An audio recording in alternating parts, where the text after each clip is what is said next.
ఏం తాత నిన్న రాలేదు? ఏం చేద్దామమ్మా, వయసు అయిపోతుంది.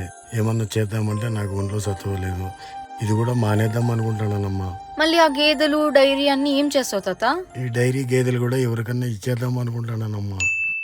ఐడియా బావా, తాత డైరీ గేదెలు అమ్మేస్తున్నారంట. అయితే మనం డైరీ పెడదామా? మొన్న కాయగూరలు, నిన్న బట్టల షాపు, ఇప్పుడు ఇదే. సరే, రేపు పొద్దున్నే వచ్చేయండమ్మా, చూపిస్తాను. పోయే ఏ బట్టల షాప్ పెట్టమని నేను చెప్పానా నీకు? అట్లా కాదే, మనకి తెలియని పని చేసే కంటే ఇది బెటర్ కదా బావా. మళ్ళీ మళ్ళీ మోసపోయి ఓపిక నాకు లేదే. పో బావా. సర్లే, అన్ని పోగా మిగిలిన డబ్బులు ఇవి తీసుకుని నచ్చినట్టు చేసుకో.